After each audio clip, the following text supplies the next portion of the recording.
She had tried to commit suicide because of what had happened with her husband. And sadly, we didn't pay attention to the signs because even for myself, I didn't know what the signs were if somebody was even contemplating suicide. And so she was taken across the street, and sadly, I never seen her again.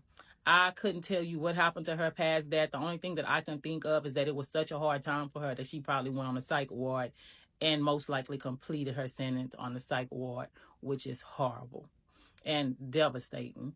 But so many different things like this happens when you're incarcerated. Like, people go through mental breaks, mental breakthroughs, mental breakdowns. I've seen it all. I've seen people succumb to just being incarcerated.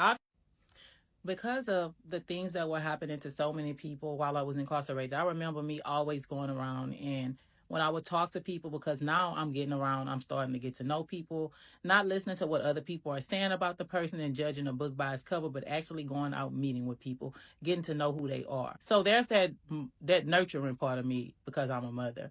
So of course, while I'm there, I focus in on the youth.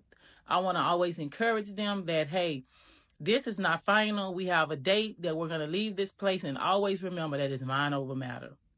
And hopefully that worked for a lot of people because I know that's the only way that I did my time. I always, no matter what my mind went at, my thoughts, I always came back to, hey, this is temporary.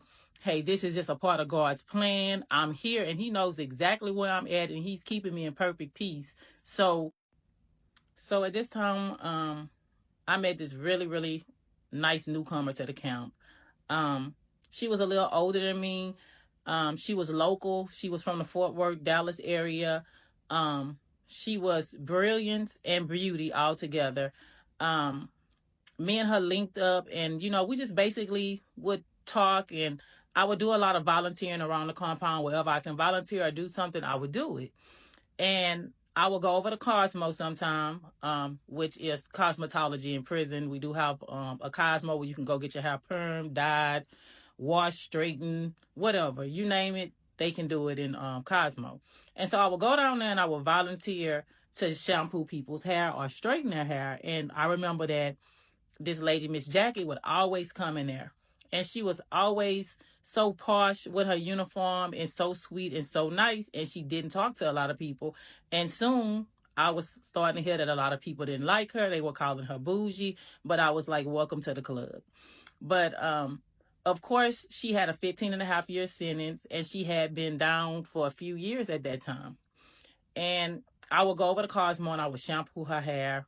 And we would sit on the compound and we would talk. And we would try to come up with plans to do something on the compound, things that would get everybody engaged.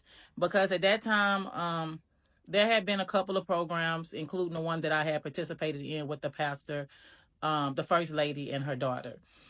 And so that was the basis of me and her hanging out. And so I remember around this time, I was like, I want to start a praise team. We don't have a praise team here. Let's start a praise team. And so I remember Miss Jackie was all down for it. She was down for anything that was positive. She was just a positive person altogether. And I was so sad when she told me that she had 15-and-a-half years to do in prison.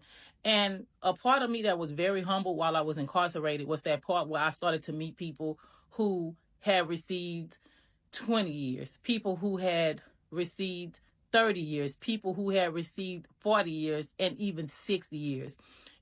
I was outraged, honestly. I could not believe that there was a judge sitting on a bench somewhere doing this to people. And so it just made me feel like, thank you, Jesus. I received 8 years. That's nothing compared to what some of these people who have not even begun to live their lives, most of them being sentenced like they're drug dealers when they were honestly drug users. So that was something that I didn't like about the system.